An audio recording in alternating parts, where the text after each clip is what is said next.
क्या Indian cricket team हो जाएगी डिसबैंड? क्या बीसीसीआई के हाथों से छीन लिया जाएगा इंडिया को रिप्रेजेंट करने का हक?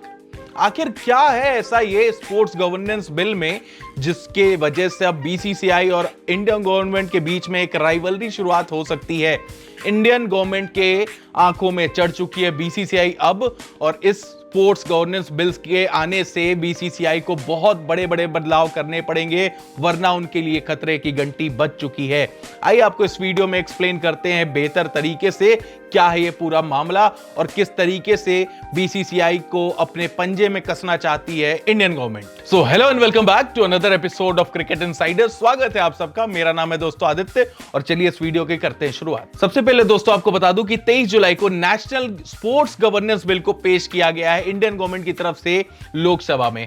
अब वो जो बिल है उसकी वजह से बहुत सारे तरीके से इंडियन स्पोर्ट्स में बदलाव होते हुए आपको नजर आएंगे, लेकिन अभी आपके लिए सबसे मेजर फोकस हम लेके चल रहे हैं इस वीडियो में बीसीसीआई और इंडियन क्रिकेट पे इसका क्या असर पड़ेगा। तो सबसे पहले अगर आपको नहीं पता तो मैं बता दूं कि BCCI is not a government owned organisation, वो एक प्राइवेट ऑर्गेनाइजेशन है बीसीसीआई, जो कि इंडिया में क्रिकेट को कंट्रोल करती हैं।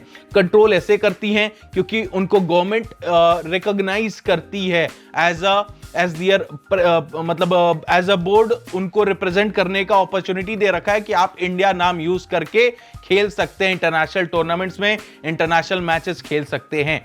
तो पहली बात कि बीसीसीआई को गवर्नमेंट ओन नहीं करती, ये बात जानना आपके लिए इंपॉर्टेंट है। अब इस बिल के आने से पहली बात तो यही चेंज होगी कि अब ये जो बीसीसीआई प्राइवेट ओन्ड है, रहेगी प्राइवेट ओन्ड ही, लेकिन इनको भी आना पड़ेगा नेशनल स्पोर्ट्स फेडरेशन के अंदर। नेशनल स्पोर्ट्स फेडरेशन के अंडर जितने भी अलग अलग जो आप स्पोर्ट्स इंडिया में मान लें उसके जो फेडरेशंस हैं इसके अंदर आते हैं। जैसा कि आप अगर एग्जांपल के तौर पे मान लीजिए कि हॉकी फेडरेशन जो है एचआईएफ इंडिया की, वो भी इसी फेडरेशन के अंदर आती है, नेशनल स्पोर्ट्स फेडरेशन के ही अंदर आती है, या फिर कोई भी स्पोर्ट्स मान लीजिए volleyball federation, basketball federation of India, सब इसी के अंदर आती है। अब बीसीसीआई को भी इसी के अंदर आना पड़ेगा, पहली बात तो ये है। और अभी ये जो बिल है वो लागू अभी नहीं हुई है, अभी सिर्फ लोकसभा में पेश किया गया है। बहुत जल्दी इसको इंप्लीमेंट करने की चेष्टा की जा रही है, कोशिश की जा रही है, लेकिन अब जो इससे बड़े बदलाव होंगे उस पर आते हैं। तो दोस्तों जैसा कि मैंने आपको बताया कि पहला तो मेजर चेंज हो जाएगा क्योंकि बीसीसीआई को भी आना पड़ेगा नेशनल स्पोर्ट्स फेडरेशन के अंदर, उसके लिए एप्लीकेशन उनको फिल करना पड़ेगा। उसके बाद जब अंडर आ जाएंगे तो चेंजेस जो हुए हैं, पहली बात तो बीसीसीआई में ये रूल नहीं था। आईसीसी जो है इंटरनेशनल क्रिकेट काउंसिल जो है, वहां पे अगर आप देखोगे तो ये रूल नहीं है कि अगर आप 70 वर्ष के ऊपर हो जाते हो तो आप चेयरमैन पोजीशन के लिए या किसी भी कंट्री के चेयरमैन पोजीशन के लिए, किसी भी बोर्ड के चेयरमैन पोजीशन के लिए या किसी भी अदर रोल्स के लिए, ट्रेजरर हो, सेक्रेटरी हो, के लिए नहीं खड़े हो सकते। ऐसा कोई रूल नहीं है कि 70 के ऊपर भी आप हो उम्र में तो भी आप खड़े हो सकते हो।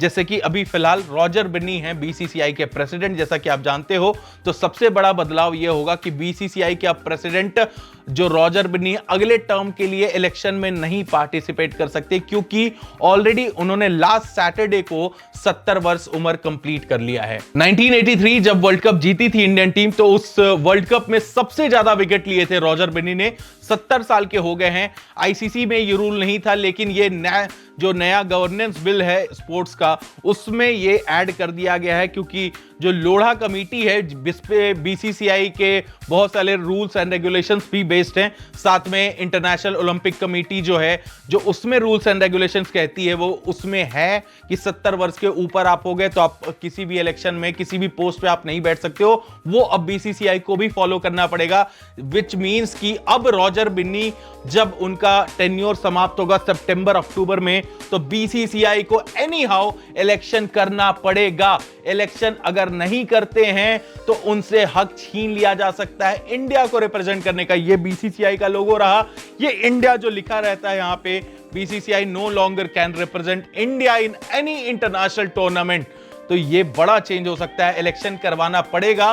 तो ये तो एक छोटी सी बात है, इलेक्शन चलो बीसीसीआई करा देगी, लेकिन अब बड़ी बात ये है कि अब बीसीसीआई तो प्राइवेट ओन्ड ऑर्गेनाइजेशन है, उनको अपने किसी रूल्स एंड रेगुलेशंस में चेंज करने हुए, उनको अपने अगर कॉन्स्टिट्यूशन में चेंज करने हुए तो वो कैसे कर सकते हैं। इसके लिए भी एक रूल आया है कि जो बीसीसीआई में अगर कोई भी ऑफिस बियरर होगा तो उसको सिर्फ 3 साल का टर्म सर्व करने का अपॉर्चुनिटी मिलेगा। अगर कोई प्रेसिडेंट बनता है, कोई सेक्रेटरी बनता है, कोई ट्रेजरर या फिर कोई और पोस्ट पे होता है बीसीसीआई में, तो सिर्फ 3 साल सर्व कर सकते हैं।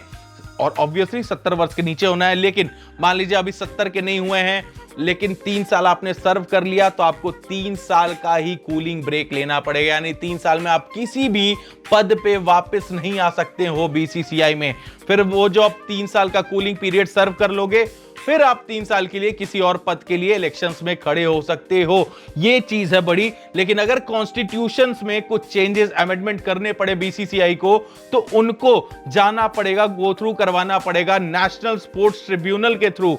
और अगर नेशनल स्पोर्ट्स ट्रिब्यूनल उसमें किसी भी अमेंडमेंट को लेके खुश नहीं है तो फिर जाना पड़ेगा सुप्रीम कोर्ट में, सुप्रीम कोर्ट से जाके रिव्यू करवाना पड़ेगा उस अमेंडमेंट को। तो ये बहुत बड़े चेंजेस हैं, जिसकी वजह से जो बीसीसीआई खुली छूट लेके घूम रही थी, अब तक सीना चौड़ा करके घूम रही थी, अब शायद उसको थोड़े से पंजे में करने की कोशिश हो रही है इंडियन गवर्नमेंट की तरफ से। So these are the major changes दोस्तों। और सबसे बड़ी स्टोरी यही है, अगर ये सब फॉलो नहीं करती है बीसीसीआई तो शायद आपको फ्यूचर में ये जो इंडिया लिखा हुआ है वो नहीं दिखेगा, या फिर हो सकता है बीसीसीआई को ही हटा दिया जाए। बहुत सारी चीजें हो सकती है अगर बीसीसीआई फॉलो ना करे ये सारे अमेंडमेंट जो बिल आ रही है उसके रूल्स एंड रेगुलेशंस को। बाकी मेरे हिसाब से तो ये छोटे मोटे चेंजेस है, बीसीसीआई उसको हैंडल कर लेगी।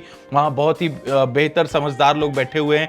राजीव शुक्ला से जब पूछा गया अभी फिलहाल जैसे ही ये बिल आई तो उन्होंने तो अभी चुप्पी साध रखी है। उन्होंने बोला कि अब हम देखेंगे क्या क्या है बिल में, कैसे से, उसके बाद अपना प्रोसीजर स्टार्ट करेंगे।